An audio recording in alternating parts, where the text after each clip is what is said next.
এবং সেই আন্দোলনের প্রেক্ষিতেই কিন্তু পরবর্তীতে আমরা দেখি যে ৬৯ গণ অভ্যুত্থান সংঘটিত হয় এবং তারই ধারাবাহিকতায় আমাদের যে ৯ মাসের যে রক্তক্ষয়ী সংগ্রামের মধ্য দিয়ে, জনযুদ্ধের মধ্য দিয়ে আমরা একটা স্বাধীন ভূখণ্ড পেয়েছি।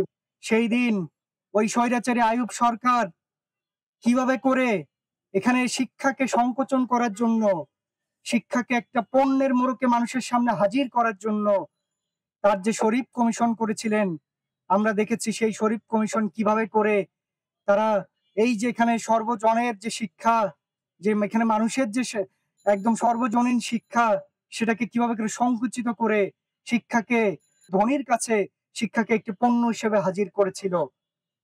আমরা এও দেখেছিলাম একটা স্বৈরাচারী ব্যবস্থাকে বহাল করার জন্য, একটা অন্যায্য ব্যবস্থাকে বহাল করার জন্য ওই স্বৈরাচারী আইয়ুব কিভাবে করে শিক্ষাকে একটা সাম্প্রদায়িক মোড়কেও হাজির করেছিল।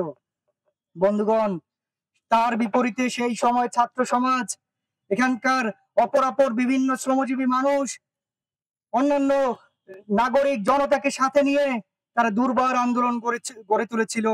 ১৯৬২ সালের ১৭ সেপ্টেম্বর যে সর্বাত্মক ছাত্র ধর্মঘট, সেই সর্বাত্মক ছাত্র ধর্মঘটের একটা পর্যায়ে সেখানে আমরা দেখেছিলাম যে কিভাবে করে শহীদ হতে হয় আমাদের সেই লড়াকু যোদ্ধাদের, সে বাবুল মোস্তফা ওয়াজিউল্লাহদের।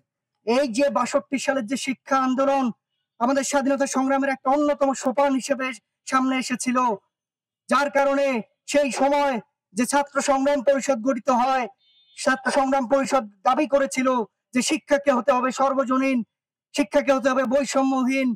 এবং সেই আন্দোলনের প্রেক্ষিতেই কিন্তু পরবর্তীতে আমরা দেখি যে ৬৯ গণ অভ্যুত্থান সংঘটিত হয় এবং তারই ধারাবাহিকতায় আমাদের যে ৯ মাসের যে রক্তক্ষয়ী সংগ্রামের মধ্য দিয়ে, জনযুদ্ধের মধ্য দিয়ে আমরা একটা স্বাধীন ভূখণ্ড পেয়েছি। আমাদের আকাঙ্ক্ষার জায়গা ছিল যে শিক্ষাটা হবে সবার, শিক্ষার আর্থিক দায়িত্ব নেবে রাষ্ট্র।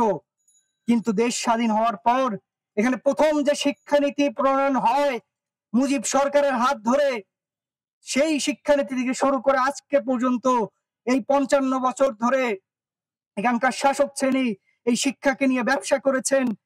এখানে শিক্ষাকে কিভাবে করে আলু পটলের মতো করে শিক্ষাকে তারা দেখেছেন। শিক্ষাটা আসলে কেন দরকার? শিক্ষাটা দরকার হয় যে আমরা যে একটা সমাজে বাস করি, সেই সমাজের যে উৎপাদন, মানুষের বেঁচে থাকার জন্য, মানুষের প্রকৃতির বিরুদ্ধে লড়াই করার জন্য আমার যে উৎপাদনটুকু লাগে বেঁচে থাকার জন্য, সেই উৎপাদন করার জন্যই আমার শিক্ষা প্রয়োজন। অর্থাৎ আমার এখানে লাগে বস্তুগত উৎপাদন, আমার লাগে ভাবগত উৎপাদন।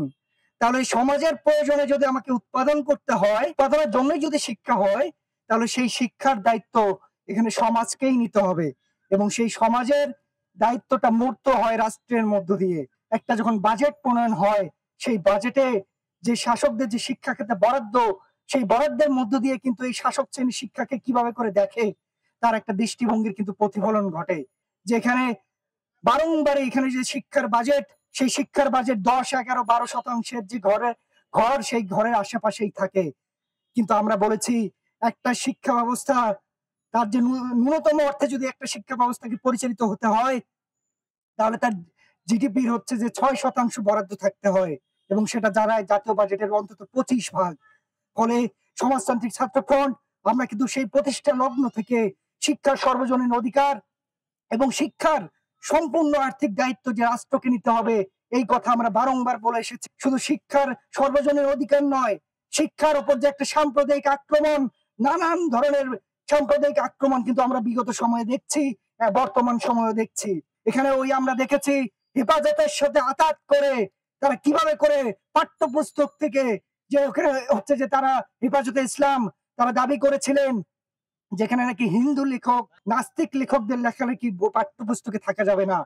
আমরা হতবাক হয়ে দেখেছিলাম যে ওই হাসিনা সরকার কিভাবে করে হেফাজতের দাবির সাথে তারা একাত্মতা পোষণ করে তারা হচ্ছে যে পাঠ্যপুস্তক থেকে ২৯টি লেখা তারা বাতিল করেছিল।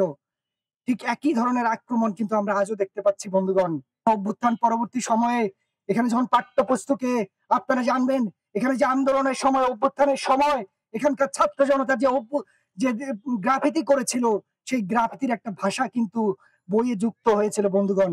আপনারা জানবেন একটা খুবই পরিচিত একটা গ্রাফিতি আছে, ওই দেয়ালের মধ্যে একটা গাছের পাতা সেই পাতার মধ্যে অসংখ্য পাতা পাতা হচ্ছে যে কোনটা আমাদের বিভিন্ন সম্প্রদায়, জাতিগত এবং হচ্ছে যে ধর্মীয় সম্প্রদায়ের যে সম্প্রীতির জায়গা, সেই সম্প্রীতির জায়গাকে কিন্তু দেখানোর জন্য এই গ্রাফিতিটা করা হয়েছিল। আমরা দেখেছিলাম যে পাঠ্যপুস্তকে প্রাথমিকভাবে এটি কিন্তু স্থান পেয়েছিল। পরবর্তীতে এখানে এই ধর্মান্ধ উগ্রবাদী ডানপন্থী শক্তির কাছে নত যেন করে এখানকার অন্তর্বর্তী সরকার কিন্তু সেখান থেকে যে ওই গ্রাফিতি কিন্তু বাতিল করেছে আমরা দেখেছি।